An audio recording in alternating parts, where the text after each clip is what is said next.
Perfecto, Mati, muchísimas gracias. Parto entonces. Bueno, primero que todo agradecer a los espectadores que todavía estaban con nosotros a través de YouTube. Yo los estoy leyendo, pero voy a estar durante 45 minutos presentándoles y compartiendo con ustedes esta presentación y después los últimos 15 minutos ahí Mati va a estar leyendo algunas consultas que voy a estar respondiendo. Así que en honor al tiempo vamos a partir con mi presentación, proyecciones de los índices bursátiles, es decir, qué es lo que queremos ver acá, qué es lo que puede pasar con la bolsa, tanto en Estados Unidos como en Europa, como en Asia, durante este 2024. No quiero partir directamente con las proyecciones, eso lo voy a dejar un poquito más para adelante, porque no quiero entregarle el pescado listo, lo que me gustaría es un poco enseñarles a pescar y ver y que veamos en conjunto cómo se mueven los índices bursátiles. ¿Por qué? Porque este año es muy decidor. Ya las bolsas de Estados Unidos están en máximos históricos y el mercado está bien difuso en el sentido de si es que las bolsas van a seguir subiendo o vamos a ver una caída importante. Por eso es importante saber cómo se mueve el mercado para que nosotros podamos, en base a lo que esté pasando, determinar qué es lo que podría ocurrir con las bolsas. Así que voy a partir un poco brevemente mencionándoles la importancia del análisis macroeconómico para que nosotros podamos identificar las noticias más claves que tenemos que estar mirando al momento de tomar decisiones si comprar o vender un índice bursátil. Y para eso hago hincapié siempre en el análisis fundamental o análisis macroeconómico, que es un método que se emplea para evaluar el valor de un activo y para analizar los factores que podrían influir en el precio futuro. Este análisis macro yo lo puedo realizar tanto a los índices bursátiles como a las divisas, como a las materias primas. ¿Ya? Así que en el fondo nos sirve para analizar el mercado en general. Este tipo de análisis se basa en la evaluación de los activos a partir de hechos e influencias externas, así como son las noticias políticas, las noticias económicas, las noticias geopolíticas, etc. El análisis fundamental es uno de los dos métodos principales que se utilizan para analizar el mercado. El otro es el análisis técnico. ¿Ya? Nosotros somos muy de la idea de mezclar ambos análisis. No somos ni tan analistas técnicos ni tan analistas macroeconómicos, sino que buscamos ese equilibrio. ¿Por qué? Porque a nuestro juicio, el análisis macroeconómico nos va a indicar hacia dónde se va a mover el mercado. Si va a ir hacia arriba o va a ir hacia abajo. Y el análisis técnico nos indica dónde entrar al mercado y dónde salir del mercado. Por ende, son análisis perfectamente complementarios. Mientras que los inversionistas entonces que emplean el análisis técnico obtienen toda la información que necesitan para operar desde los gráficos, los que se basan en el análisis fundamental se fijan en factores externos ajenos a los movimientos del propio precio. La recomendación, como les decía, siempre va a ser, por lo menos de parte de XTB, mezclar ambos análisis para tener un panorama más amplio de las posibles variaciones de los diferentes activos. Dentro del análisis fundamental podemos centrarnos en el análisis de las variables macroeconómicas, es decir, las noticias macro, que son claves para este tipo de análisis, ya que los mercados se van moviendo en base a las expectativas y los datos económicos son clave en ese sentido. Por eso nosotros, por ejemplo, siempre en los seminarios de apertura de mercado, antes de hacer cualquier análisis, vamos al calendario macroeconómico para hacernos una idea de qué datos van a salir y cómo esos datos van a impactar el mercado. ¿Para qué nos sirve entonces este análisis macroeconómico? En palabras simples, para medir un poco la salud de la economía. Ya tenemos dos opciones. O podemos estar en un ciclo expansivo o en un ciclo recesivo. Ya estoy simplificando simplemente el análisis. Ya tenemos más ciclos en la economía más que estos dos, pero para que lo veamos de una forma más simplista. ¿Qué es un ciclo expansivo? Cuando se dan unas características en la economía. ¿Y cuáles son estas características? Que crece el Producto Interno Bruto, es decir, hay un crecimiento económico, se crea empleo, es decir, los datos de empleo, de creación de empleo son muy positivos y vemos una tasa de desempleo disminuyendo constantemente. Vemos que las empresas, al reportar sus resultados trimestrales, tienden a reportar aumentos constantes en sus utilidades, la inversión se incrementa, vemos que los ciudadanos consumen más y vemos que la demanda interna aumenta. Es decir, si nosotros empezamos a ver un escenario económico con estas características, tendríamos que imaginarnos y pensar, perfecto, estamos dentro de un ciclo expansivo, es decir, la economía está gozando de una buena salud. Y bajo este contexto económico, lo que habría que controlar sería que no aumente la inflación por encima de los objetivos de los bancos centrales, ¿ya? Y que no se genere una hiperinflación o una inflación por encima de los rangos meta. Mientras que por el otro lado, un ciclo recesivo, es decir, una economía con mala salud, se caracteriza por los siguientes factores. Primero, un decrecimiento del Producto Interno Bruto, ya estamos hablando de Producto Interno Bruto creciendo por debajo de un 0% para hablar de recesión. ¿Y por qué quiero poner este contexto primero? Para que se entienda, porque va a ser muy importante para este año determinar qué es lo que va a pasar con Estados Unidos, si va a entrar en recesión o no va a entrar en recesión, y si es que entra en recesión, si la recesión va a ser dura o va a ser suave. Eso es clave para determinar la proyección de los índices bursátiles de Estados Unidos para este año y, por supuesto, para los índices bursátiles de la otra economía. Ustedes saben que Estados Unidos arrastra mucho las bolsas de las otras economías. Entonces, en un ciclo recesivo nos encontramos con que también aumenta el desempleo, las empresas tienden a disminuir sus utilidades, por ende la inversión también disminuye, los ciudadanos consumen menos y la demanda interna disminuye también. Bajo un escenario como este, lo que nosotros tendríamos que tener cuidado, y me refiero a los bancos centrales sobre todo, que es el objetivo de ellos, es en la deflación, es decir, que los precios caigan por debajo de cero. Ya eso sería un escenario muy negativo. Ya vamos a ver el por qué. Acá simplemente graficar lo que acabo de decir. Tenemos acá el Producto Interno Bruto y se pueden dar cuenta que cuando el Producto Interno Bruto, es decir, el crecimiento de los países, está por encima de cero, tendemos a ver una disminución en el desempleo. Estamos comparando acá los mismos rangos temporales, ¿ya? Entonces, cuando nosotros vemos crecimiento económico, lo acompaña una disminución del desempleo, ¿ya? Constantemente, eso ocurre constantemente, ¿ya? ¿Y por qué pasa eso? Por esto, ya que para mí esto es como la matriz más importante de entender dentro de una economía. En un ciclo expansivo, las empresas ganan más dinero, ¿cierto? Y como están ganando más dinero, las empresas están dispuestas a invertir más, ¿ya? Ellas invierten más porque están viendo que hay una demanda insatisfecha. Yo invierto más para fabricar más porque voy a vender más, porque hay gente que está dispuesta a comprar, ¿ya? Entonces, están dispuestas a invertir más y eso genera una ampliación en sus negocios y obviamente, si yo amplío mi negocio, ¿qué voy a necesitar? Voy a necesitar contratar más gente. Y eso reduce a su vez también las tasas de desempleo, ¿ya? Porque hay una demanda importante de trabajadores. Al disminuir el desempleo, un mayor número de población tiene trabajo.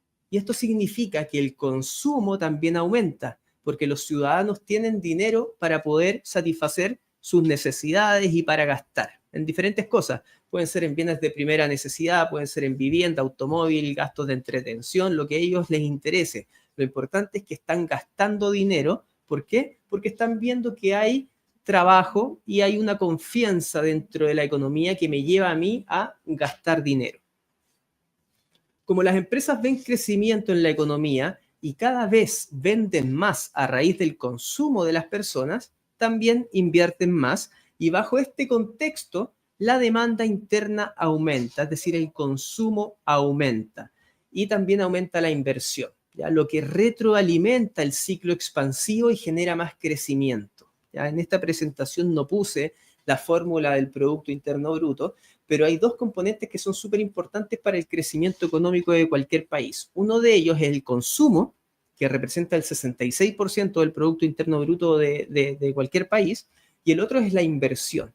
Entonces, si nosotros vemos que el consumo está fuerte y la inversión está fuerte, significa que el crecimiento económico está fuerte, y acá estamos hablando en el fondo de un ciclo económico bastante virtuoso. Estamos dentro de un círculo virtuoso que siempre nos gustaría estar, pero lamentablemente no siempre es así. ¿Por qué? porque también existen los ciclos recesivos. Ya como podemos ver acá en la imagen, también estamos comparando los mismos periodos. Cuando el Producto Interno Bruto tiende a decrecer por debajo de cero, podemos ver también un incremento en el desempleo. Hay más gente desempleada. ¿Por qué ocurre esto? Porque en un ciclo recesivo, las empresas suelen generar menos ingresos, ¿ya? Y yo les diría que un poco estamos en esta situación, quizás sobre todo Estados Unidos, no sé si durante el año pasado estuvieron leyendo prensa económica, pero constantemente estábamos viendo despidos de miles y miles de personas, de empresas grandes, la verdad, de bancos, de Facebook, lo vimos también en Goldman Sachs, etc. Entonces, en un ciclo recesivo, las empresas suelen generar menos ingresos y combaten esta disminución de sus ingresos recortando gastos. Debido a esto, despiden parte del personal, lo que genera un incremento en la tasa de desempleo. Debido al incremento en el desempleo, se genera un escenario donde la confianza del consumidor disminuye. Es decir, si yo trabajo acá en XTV y veo que el mes pasado despidieron a la mitad del personal, ¿qué es lo que voy a hacer yo? Probablemente no vaya a salir y me vaya a poner a gastar en lo que se me ocurra. Probablemente yo vaya a pensar en ahorrar y prepararme en caso de que me toque a mí en algún momento. Eso significa que la confianza del consumidor disminuye, ¿ya?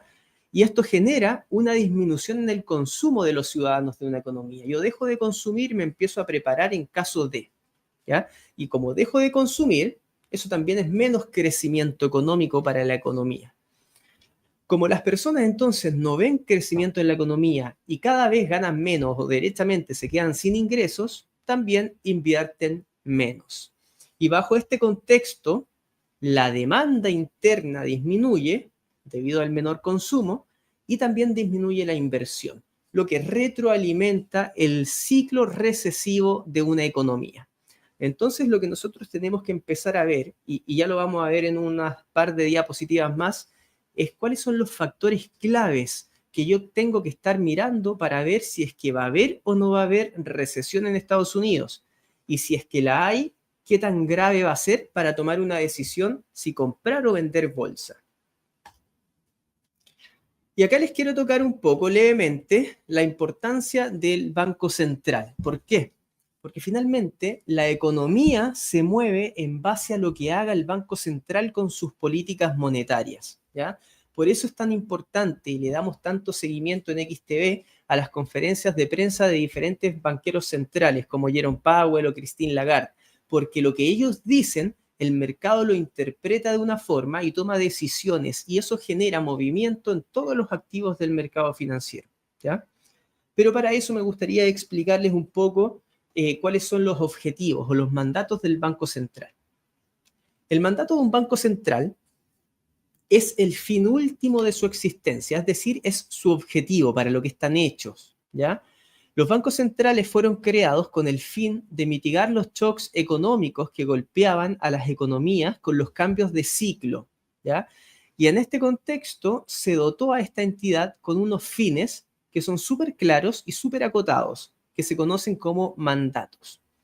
Cada banco central tiene su propio objetivo, tiene su propio mandato, pero la verdad es que todos giran en torno más o menos a lo mismo, que es mantener el crecimiento alto, dicho de otra forma, mantener el desempleo bajo y también la inflación controlada. Lo importante de esta frase es que se mantenga controlada. No significa que no haya inflación. Que no haya inflación en una economía no es algo positivo, ¿ya? Entonces lo que se busca es que sí haya inflación, pero que no se descontrole, que ronden ciertos rangos objetivos.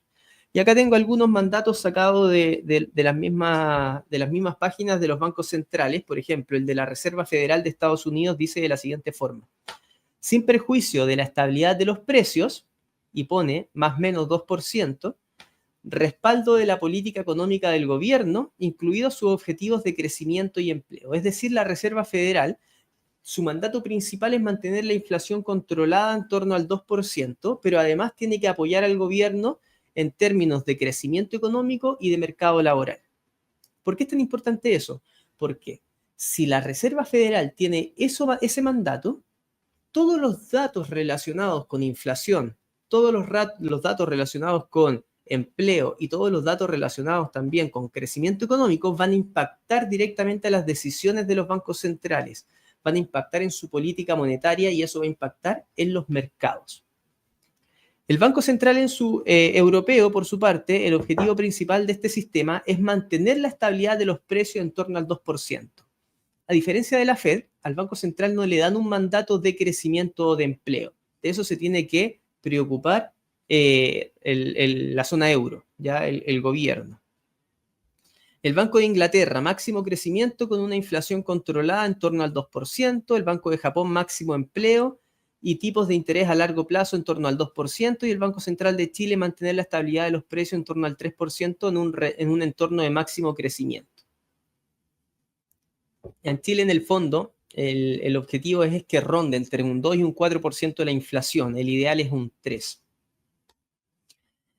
Entonces, entender los objetivos de los bancos centrales va a ser súper importante para comprender el impacto que generan las noticias, ¿ya?, en los precios de los activos. Por eso yo quería detenerme un poco para explicarles, y yo creo que les va a quedar claro en un par de diapositivas más, porque les voy a explicar cómo una política monetaria puede impactar a la bolsa, ¿ya? Si es que suben las tasas o si es que bajan las tasas, cómo se mueve la bolsa. Porque este año probablemente la Reserva Federal vaya a empezar a bajar las tasas y en base a eso tenemos que estar actuando.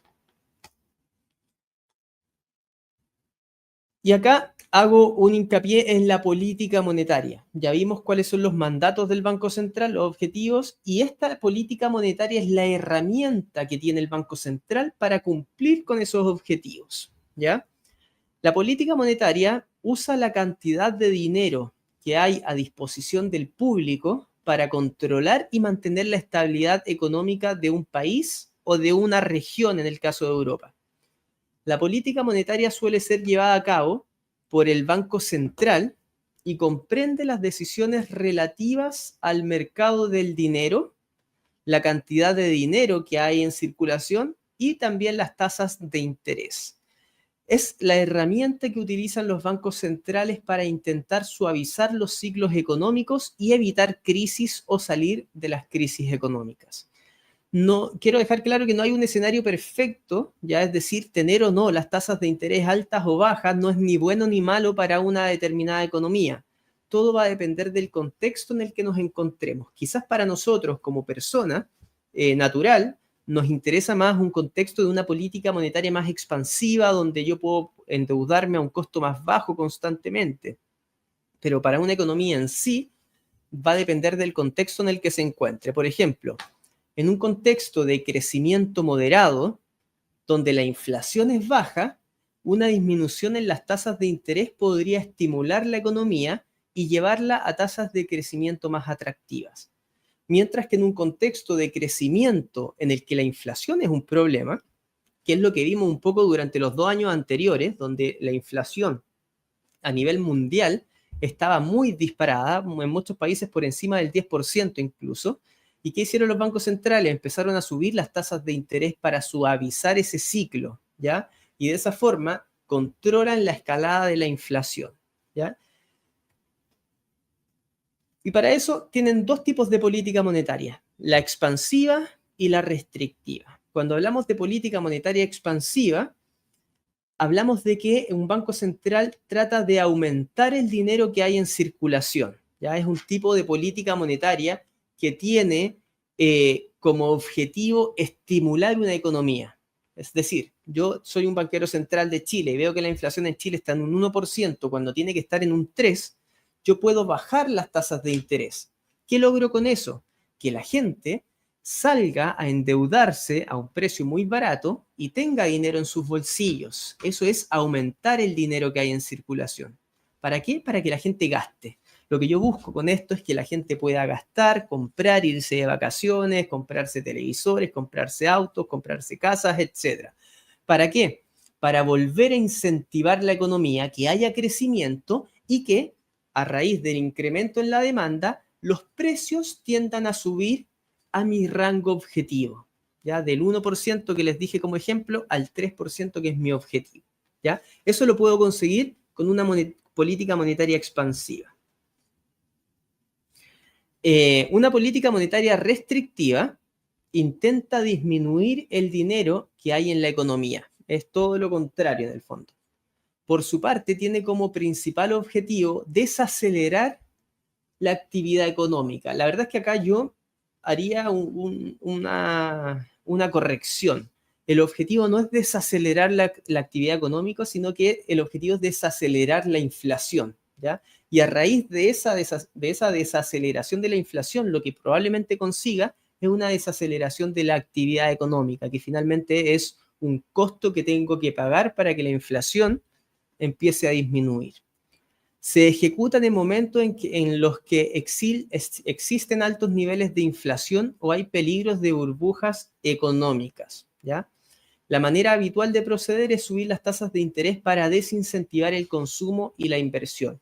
Esto ha pasado en Latinoamérica, en Chile, en México, en Colombia también durante los últimos años. Lo que hemos visto es que la inflación se ha acelerado, probablemente México la ha controlado mejor que el resto de países, en Latinoamérica me refiero, y los bancos centrales empezaron a subir las tasas de interés. ¿Para qué? Para que a las personas se les haga más costoso acceder al crédito.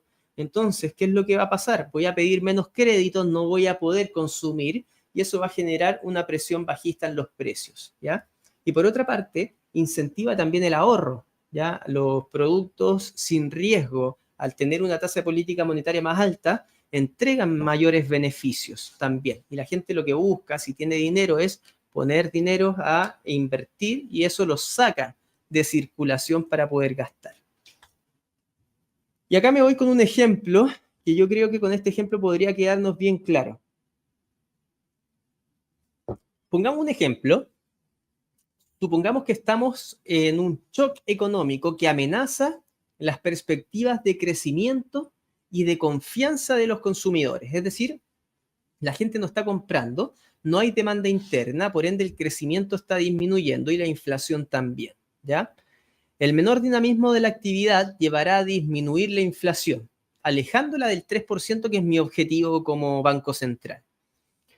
Entonces, ¿qué es lo que haría un Banco Central?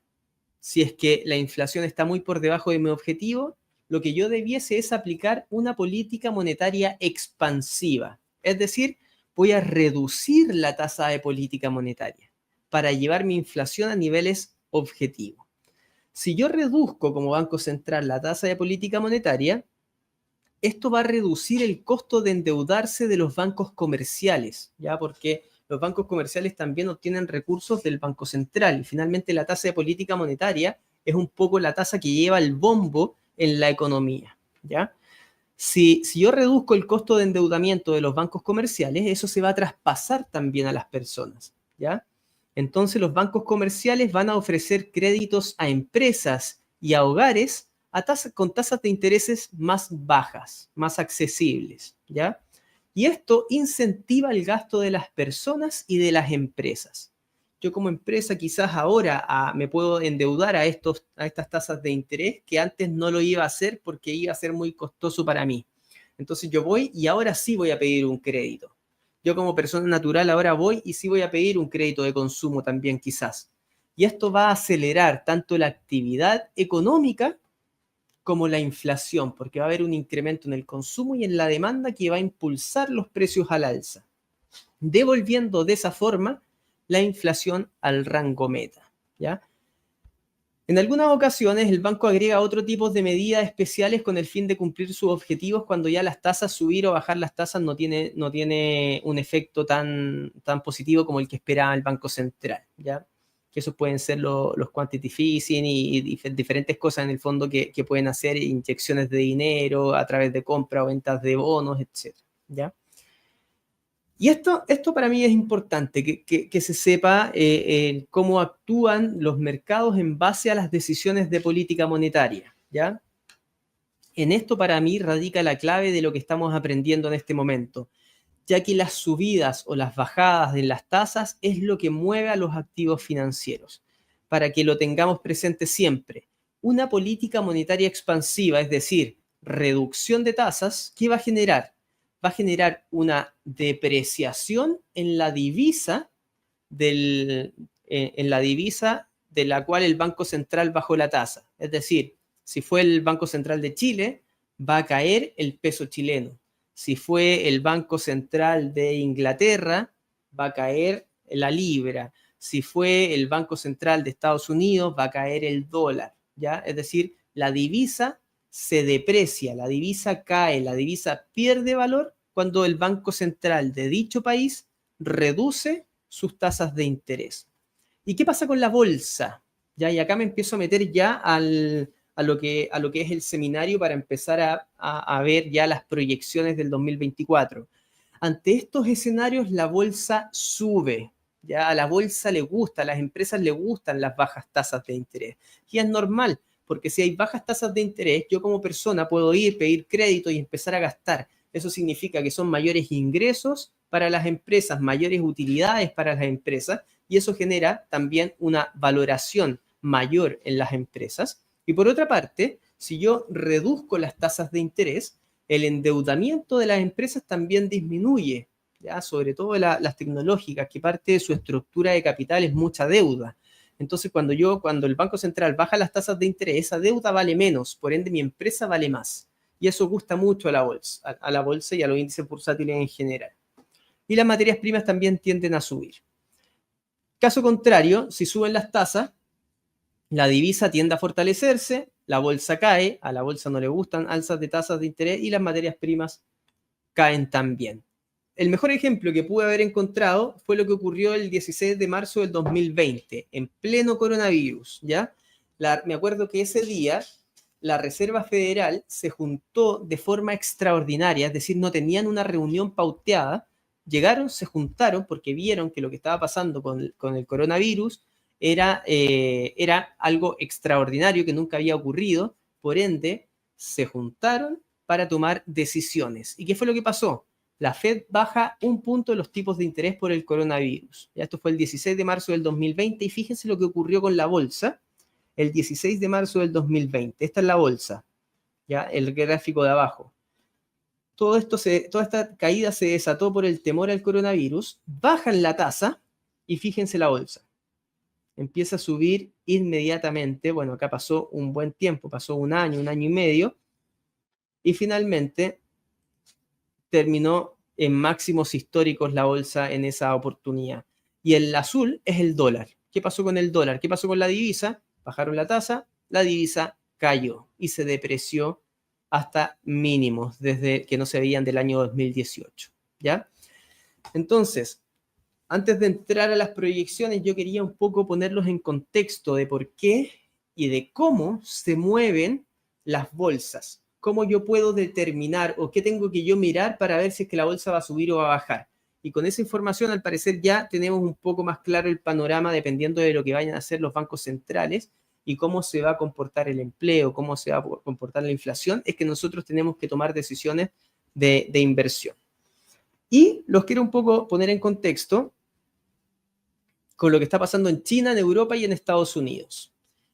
En China podemos ver que la bolsa ha caído casi un 40%, ya lo vamos a actualizar, de hecho ha seguido cayendo, ha caído más de un 48%, hoy día ya la bolsa está más o menos en estos mínimos en China, ya incluso rompiendo estos mínimos anteriores, por ende podríamos ver algunas caídas adicionales, ya lo vamos a ver directamente en la X-Station cuando vamos a aplicar ya análisis técnico.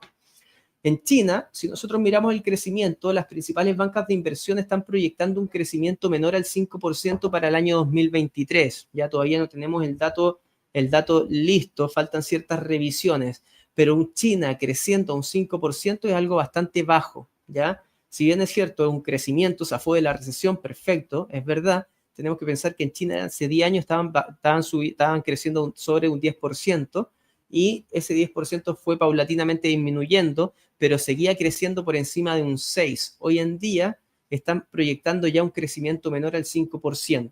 Es decir, la economía china la estamos viendo un poco más débil de lo que se veía anteriormente. En términos de exportaciones, tras la reapertura de la economía a raíz del cierre que tuvo por el COVID, recordemos que China tenía el famoso COVID-0, esa regla, así que eran bien estrictos en ese sentido, las exportaciones han mostrado una lenta recuperación, ¿ya? lo que puede ser un signo de debilidad en el comercio internacional. Es decir, los países no le están comprando tanto a China como le compraban antes, porque puede ser que estos países tampoco tengan tanto dinero y eso está impactando obviamente las arcas fiscales de China y genera debilidad en el gigante asiático.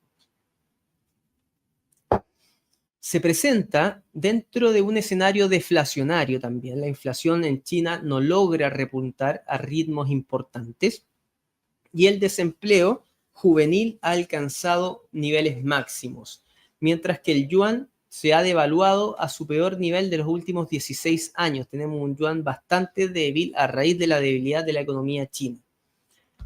La solicitud de crédito ha caído a niveles no vistos desde el año 2009, es decir, la gente no se está endeudando, no están solicitando créditos, por ende no están consumiendo, no están invirtiendo y eso también genera debilidad en el crecimiento económico. Y muchos de ustedes seguramente han escuchado de lo que está pasando en el sector inmobiliario ya hace algunos años, lo que pasó con Evergrande y con este sector inmobiliario que han presentado problemas frente a sus obligaciones financieras, lo que ha provocado temor en el sector inmobiliario, ¿ya? Es súper importante lo que pasa en este sector porque representa el 25% del Producto Interno Bruto de China. Entonces podemos ver un China bien débil finalmente, lo que se traduce claramente en su índice bursátil en la bolsa, que ha caído casi un 48% desde los máximos históricos. Ya vamos con las proyecciones para el 2024. Yo la verdad es que en China no estoy tan alcista. Por su parte, Europa, el crecimiento, acá en Europa es distinto, ¿ya?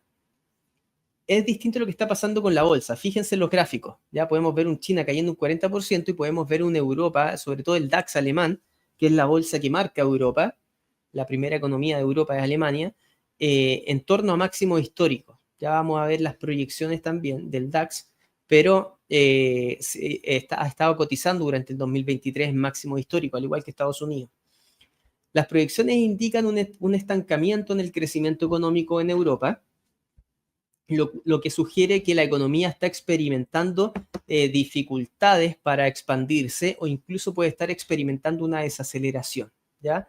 Con respecto a los datos de PMI, de manufactura, se concentran en un terreno contractivo y la inflación continúa mostrando un estancamiento en su moderación, es decir, siguen habiendo ciertos riesgos inflacionarios en Europa, ¿ya? Alemania en su momento alcanzó la recesión técnica, que son 2 trimestres consecutivos creciendo por debajo de cero, y esto significa que la economía europea está experimentando 2 trimestres, entonces, como les decía, consecutivos con contracción. ¿Ya? Así que a pesar de estas malas noticias y de esta economía que no está del todo fuerte, la bolsa aún así está cerca de máximos históricos. Esas son expectativas. ¿Expectativas de qué? Expectativas de que la inflación va a retroceder y que el Banco Central Europeo va a empezar a bajar las tasas de interés, ¿ya?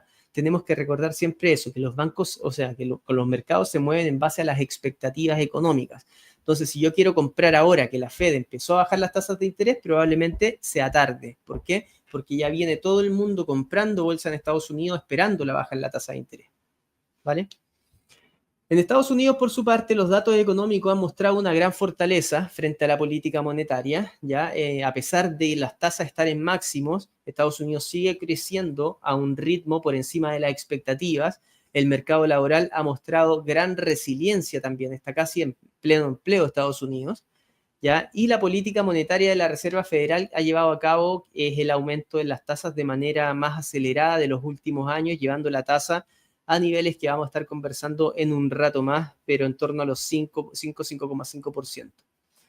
Y aunque la inflación ha disminuido desde su máximo, hemos visto durante los últimos meses una tendencia un poco más alcista, pero probablemente esa tendencia tienda a disminuir nuevamente. ¿Y cuál es la situación actual de la economía de Estados Unidos? Para empezar con las proyecciones. Este es el Producto Interno Bruto, ya desde 1950 a la fecha. El PIB ha experimentado una tendencia alcista en Estados Unidos, como se puede apreciar en la imagen, y este crecimiento sostenido ha venido acompañado de mejores perspectivas económicas en general. No obstante, es importante destacar que históricamente, cuando se observa un deterioro de este indicador, la economía estadounidense tiende a ingresar en periodos de recesión. Acá en el gráfico, ¿cómo se interpreta? Los periodos plomos son periodos recesivos. podemos ver que cada vez que el Producto Interno Bruto empieza a disminuir, entra Estados Unidos en recesión. Producto Interno Bruto tiende a disminuir, recesión. Tiende a disminuir, recesión. Pasa constantemente. Tiende a disminuir, recesión. Acá también una recesión bien abrupta que fue coronavirus, ¿ya? Entonces, ¿a qué tenemos que estar atentos? Al Producto Interno Bruto de Estados Unidos, porque si vemos un Producto Interno Bruto que ya está disminuyendo con fuerza, podríamos empezar a pensar en una recesión en Estados Unidos. Y esa es la importancia del 2024 para las bolsas. ¿Va a haber, sí o no, recesión en Estados Unidos?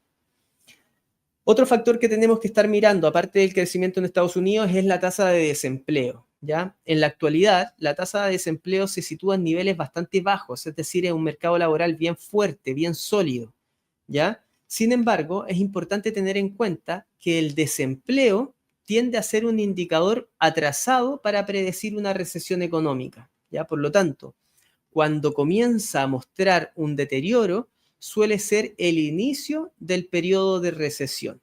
Y cuando alcanza sus puntos máximos, suele marcar el final de dicho periodo recesivo. Es un indicador crucial el desempleo para evaluar la salud económica y anticipar cambios en la dirección de la economía. Hoy en día estamos acá, pero fíjense lo que pasa, lo mismo.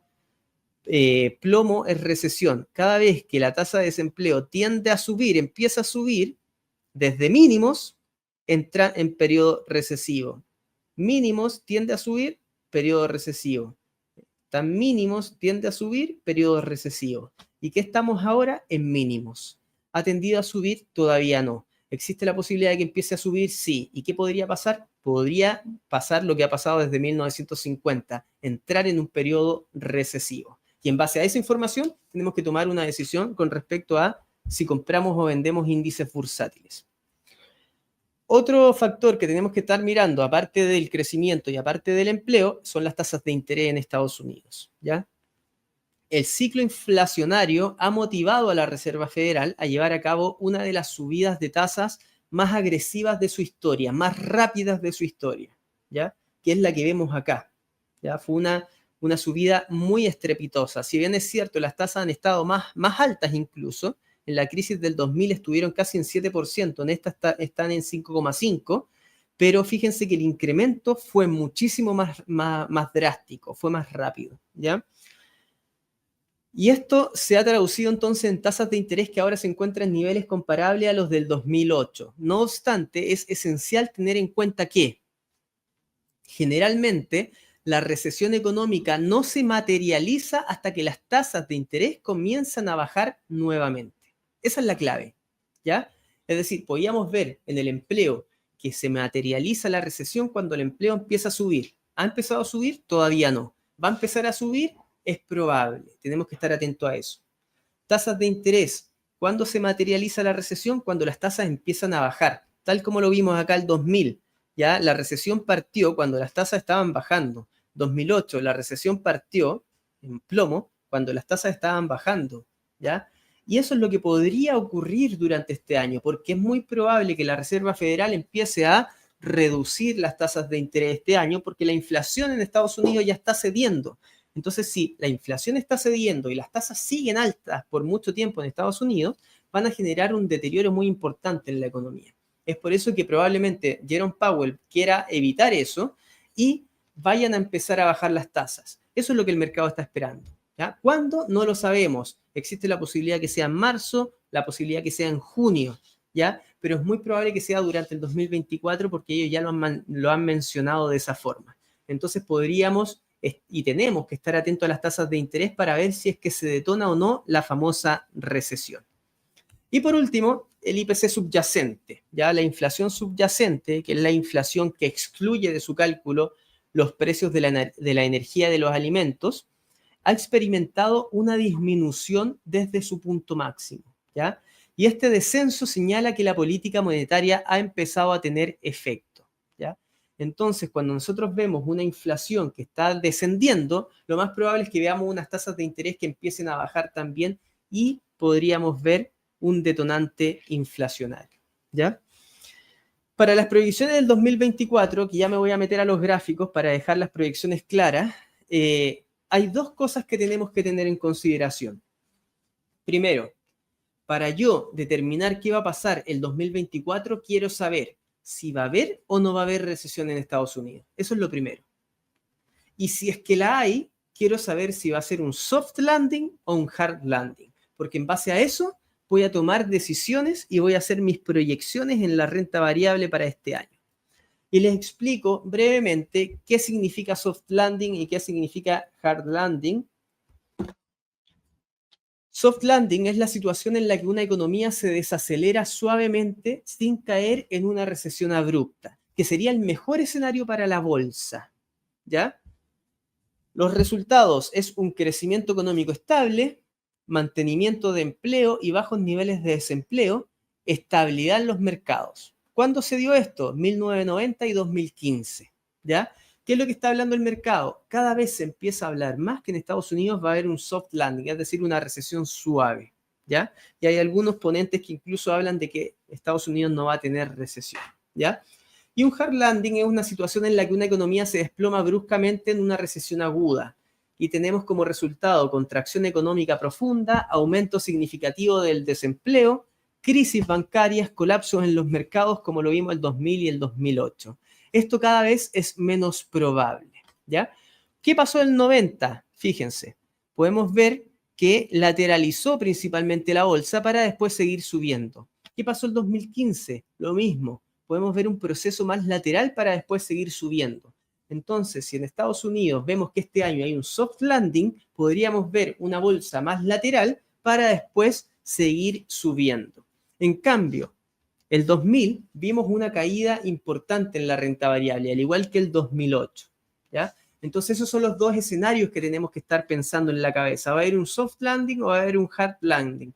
Y en base a eso, tomar decisiones de nuestras proyecciones.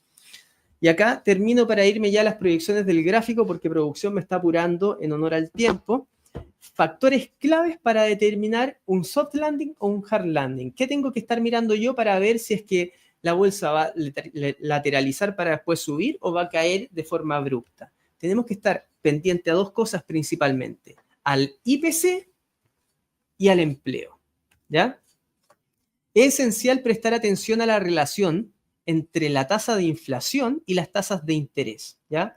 Según las reglas macroeconómicas, las tasas de interés deben estar por encima de la tasa de inflación para controlar las presiones inflacionarias. Por lo tanto, es fundamental estar atentos a la posibilidad de un aumento en las presiones inflacionarias y su impacto en las tasas de interés. Si nosotros vemos el gráfico, el rojo, tenemos acá las tasas de interés y el azul es la inflación. ¿Qué es lo que dice la macroeconomía? Que en el fondo para poder controlar la inflación, las tasas de interés tienen que estar por encima de la tasa de inflación. Y fíjense lo que está pasando hace unos meses atrás. Esto es hasta el mes pasado. Podíamos ver que se estaban juntando. Entonces, si nosotros veíamos acá una inflación que se disparaba arriba nuevamente, existía la posibilidad de que la Fed tuviera que seguir subiendo las tasas de interés y eso generar un aterrizaje mucho más brusco en términos recesivos en Estados Unidos. Pero si nosotros vemos que la inflación finalmente empieza a caer, ¿ya? Por debajo del 5%, es muy probable que veamos ya un soft landing. Entonces tenemos que estar muy atentos a eso, ¿ya? Si la inflación repunta en Estados Unidos o la inflación termina descendiendo ya, como es lo que empezamos a ver. Por eso, a medida que más lo vemos, más nos hace sentido un soft landing. Y el empleo, ¿ya? Como les decía al inicio, la Reserva Federal tiene dos mandatos, ¿ya? Mantener la estabilidad de los precios y fomentar el mercado laboral. Por lo tanto, un deterioro en el mercado laboral podría ser indicativo de que la economía de Estados Unidos ha entrado en recesión, ¿ya? Acá podemos ver simplemente los periodos recesivos. El azul es la tasa de desempleo y el rojo es el Nasdaq. Podemos ver cómo cada vez que empieza a subir la tasa de desempleo, vemos entradas a periodos recesivos y con ello caída en el Nasdaq. Ya por eso tenemos que estar muy atentos, a mi juicio, en el IPC, en la inflación, en el empleo y también en las tasas de interés de este año. Y me voy, antes de terminar, a las proyecciones técnicas que se las quería mostrar, ¿ya? Me dijeron hasta las 4:15, son las 4:15, pero en esto me demoro unos 5 minutos, no más que eso. Esto es lo que tenemos en Estados Unidos, ¿ya? Renta variable de Estados Unidos, SP500, está en máximos históricos, ¿ya? a pesar de todo lo que dijeron distintos gurús de que la bolsa iba a caer y que iba a caer y que iba a caer, bueno, tenemos hoy en día, 27 de enero, el SP500 máximo histórico llegando casi a 5.000 puntos, ¿ya? ¿Qué podría pasar ahora? ¿Y qué es lo que podríamos ver nosotros? En términos semanales, podemos ver cómo ha respetado bastante bien la media de 200 periodos, se ha alejado mucho de su media. Si ponemos el RSI, podemos ver que el RSI me venía mostrando acá una tendencia que era más bajista, pero me la está empezando a romper. Ahora está en un nivel súper importante, está empezando a romper, adelantando que podríamos seguir viendo ciertas subidas. Y para los que me preguntan, ¿cómo puedo proyectar lo que va a pasar con la bolsa si es que ya está en máximo histórico y no tengo más niveles? Vamos y aplicamos expansión de Fibonacci. Disculpen. Sí, es la expansión. Del mínimo al máximo, retrocedo al mínimo, y fíjense que mi siguiente nivel objetivo estaría en 5.269, ¿ya? Si es que yo analizo un poco más hacia atrás, de este mínimo a este máximo a este mínimo, podría tener otro nivel objetivo intermedio, que vendrían siendo los 5.134, y arriba ya tendría 5.960 y 6.128. ¿Qué significa esto? Que lo que nosotros estamos viendo en el SP500, por lo menos en un poco más de corto plazo, es una posible subida perfectamente de un 4,5% a un 6,8% adicional. No quiero hablar de un 20% o de un 25% adicional, porque la verdad es que para que pase eso, tienen que pasar muchas cosas. Entre ellos, tendríamos que ver una desaceleración importante en la inflación, una disminución probablemente en las tasas de interés, y bueno, ver qué es lo que pasa durante este año también con las elecciones. En los años de elecciones, la verdad es que suelen ser buenos los resultados de la bolsa, tal como lo mencionaba en su ponencia Ignacio Mieres. Si es que voy a ver acá, por ejemplo, el Nasdaq, exactamente lo mismo, ¿ya? Máximos históricos, y acá lo que yo puedo hacer es la misma expansión de Fibonacci, del mínimo al máximo, me devuelvo al mínimo, y podría tener algunos niveles objetivos hacia los 20.618. Eso significaría un incremento de un 17% adicional. No quiero analizar tan a largo plazo porque ustedes saben que eso podría significar, en el fondo, que tienen que pasar muchas cosas para que suba la bolsa un 20%, ¿ya? Pero sí, perfectamente podríamos estar hablando, de hecho, llegó a este objetivo de los 17.680, y luego de eso tendríamos arriba 19.800. Yo personalmente, si es que no ocurre nada, nada diferente a lo ya descrito en el mercado, podría estar esperando un 10% perfectamente adicional en el Nasdaq y en el SP500, ¿ya? Respecto al DAX alemán, lo mismo que les decía, en torno a máximos históricos, ¿ya? Están todas las bolsas en máximos históricos. Voy a ver acá si el RSI me da algo de información.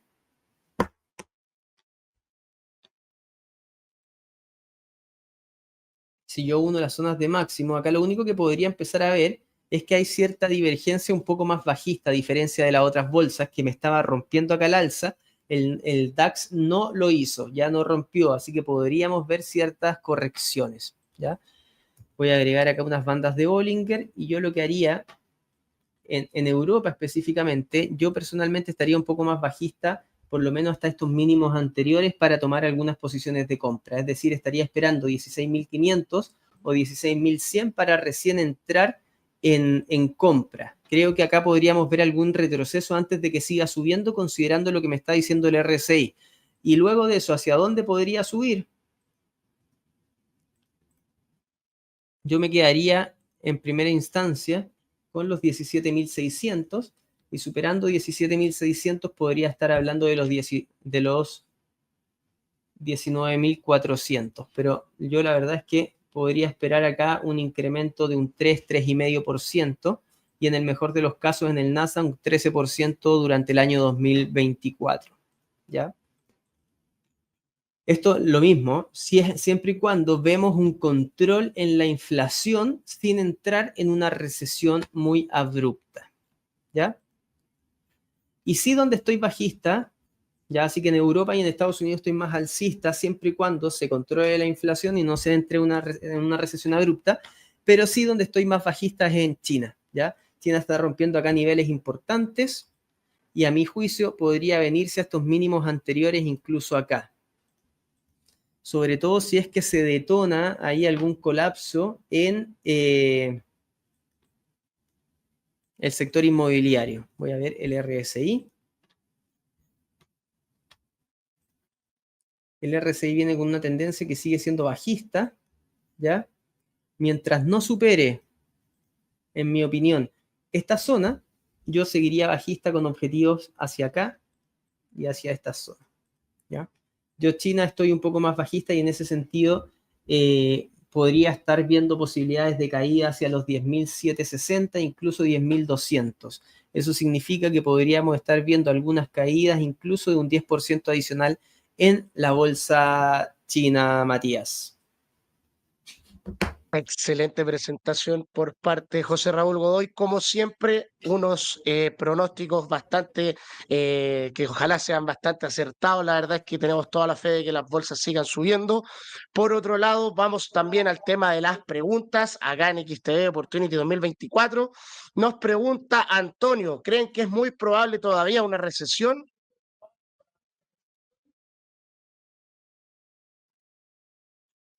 Yo creo que es cada vez menos probable una recesión, ¿ya?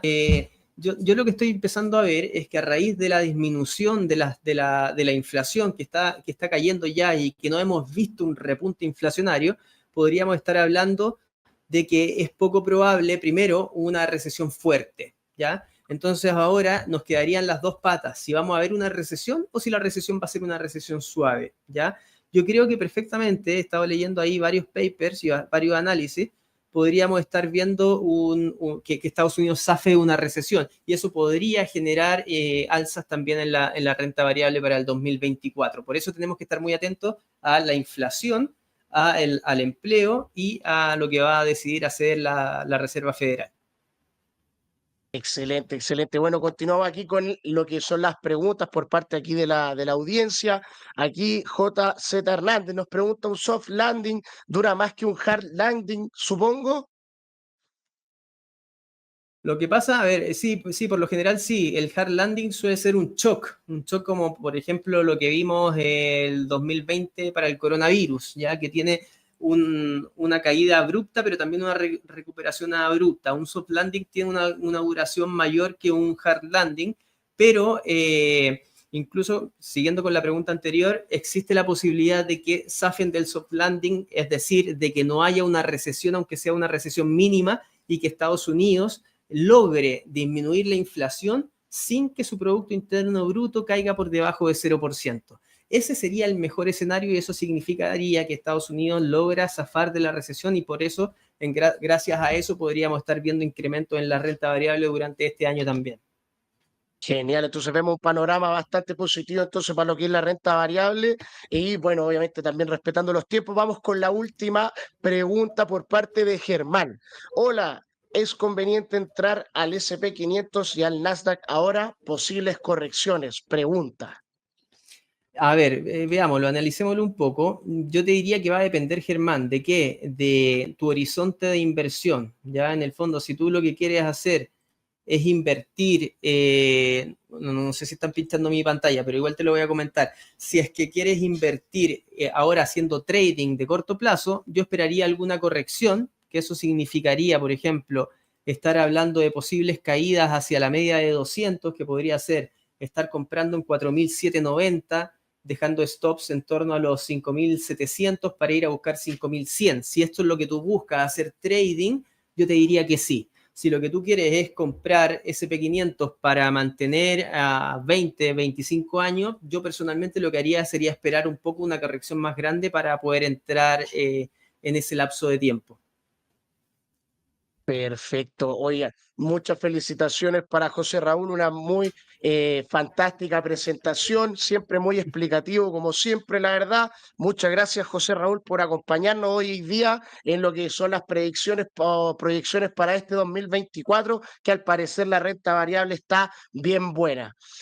Muchas gracias, José Raúl. Obviamente ya Gracias, amigo. después no se desconecten porque vamos a estar con Carlos Escándar viendo inversiones en lo que son ETF. Manténganse conectados. Un gran aplauso aquí para José Raúl, que siempre nos acompaña con una información de calidad y buenas proyecciones. Muchas gracias. Muchas gracias, Mati. Hasta luego.